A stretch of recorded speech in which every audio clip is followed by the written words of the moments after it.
Okay, so in this video, we're going to walk through the top productivity method that I use that has allowed me to get straight A pluses for the last 3.5 years of my studies in engineering, while giving me the freedom to spend more time in the gym and socializing with friends and doing everything else that I want to do as a student. So most people probably understand that work tends to expand or to contract to fill the amount of time that you have allotted to do that work.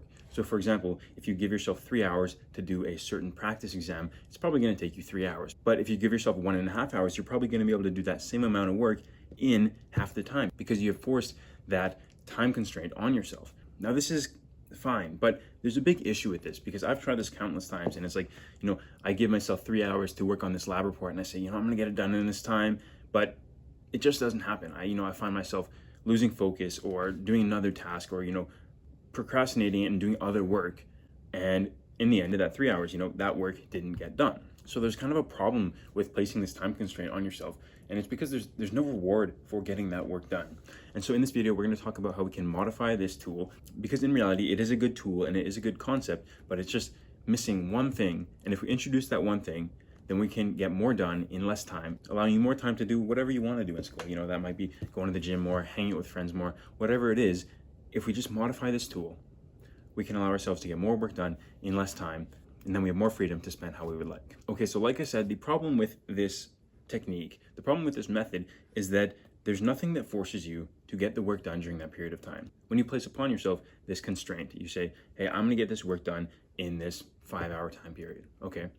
When you do that, what is really forcing you to get this work done during this time period? What is the real reason why you have to get this work done by the end of these 5 hours, right? Because if you don't have that real reason, it is so much more difficult to actually force yourself to do that work during that period of time. It's really hard to just say, hey, I need to get this lab report done by 3 p.m. and to actually do it by 3 p.m. if you have nothing forcing you to do that. If you're super disciplined, yes, this technique can work, but I really think that there's an easier way. Because, think about this. Think about the times where you've had a deadline at 12 a.m., right? So you're at, it's 10 p.m. and you got to get this work done by 12 p.m. or 12 a.m. Otherwise, you're late. Like the assignment is late. Whatever the work is late, right? In that 2-hour period, you tend to do very good work. You work really hard. You don't lose your focus as easily, and you get that work done during that 2-hour period. Why? Because there is a hard imposed deadline that forces you to get the work done. And so that works because that is a hard deadline. You need to get that work done.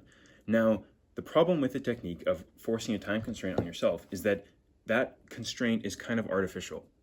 There's no real reason why you need to get that work done by whatever time you told yourself you're going to get that work done by. If you say, I got to get this work done by 1, well, why? Why do you need to get that work done by 1? Is it just because you said so? Or is there something else that's happening at 1 or after 1 that means you need to get that work done by that time, okay?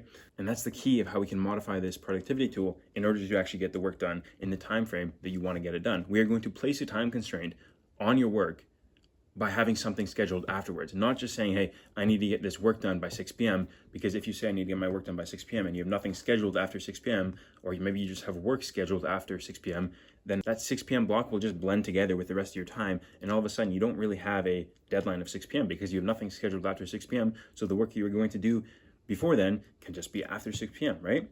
So you need to make a hard, strict deadline, not some artificial deadline that you place upon yourself. You need to say, hey, at 6 p.m., I'm going to go for a run with all my friends. We're going to meet at the forest. We're going to go for that run. We're going to grab some food after. That's going to be the whole evening. So I need to get this work done by 6 p.m. And you better believe that you're going to be working hard up until 6 p.m. to get that work done because you literally have no other time after that work can happen. But like we were talking about earlier, if you don't have anything scheduled after 6 p.m., well, now the work that you plan to get done can just spill over into that extra time that you have. So all this is to say that you can't just place a deadline to say, hey, work needs to be done by this time.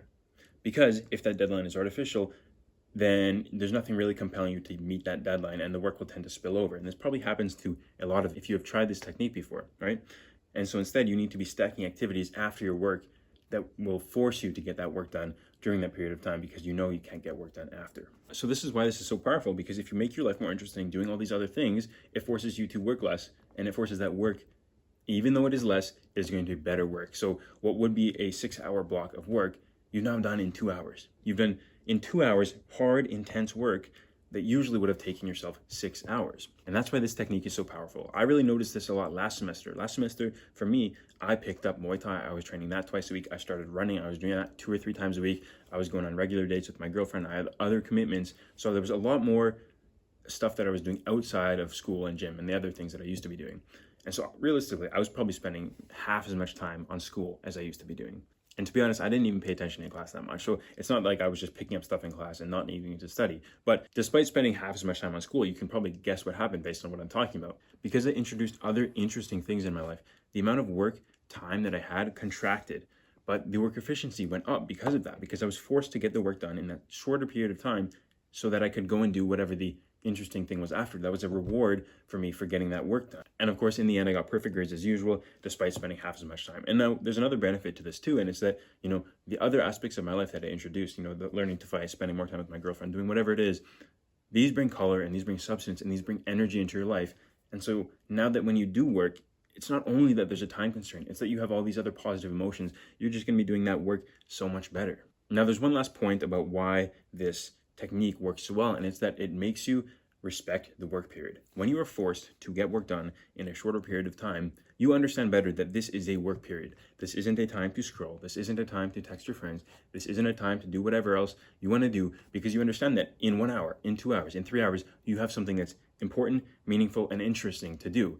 So this period of time that you have now is dedicated to your work. It's like if you have a deadline in 1 hour and this assignment needs to be submitted in 1 hour. Well, you're not going to find yourself losing focus, scrolling, doing whatever else it is during that 1 hour. You're going to just sit down and you're going to get that work done so you can submit it in time, right? And so the same thing applies when you're forcing your own time constraint, right? You're not going to find yourself scrolling on Instagram if you know you need to get this work done in 1 hour, because after this 1 hour, you're going to see your girlfriend or you're going to go hang out with the guys or whatever it is, right? Also, on top of the time constraint making you want to lock in and get that work done and not want to just scroll, it's also the fact that, hey, if you have a fun activity planned after, you're not going to need or feel the need to scroll or do whatever it is on social media right now, right? Because think about it, when you're actually in that social environment, when you are hanging out with your friends after or doing whatever it is, you don't really feel that pull towards social media, towards scrolling Instagram, whatever it is, right?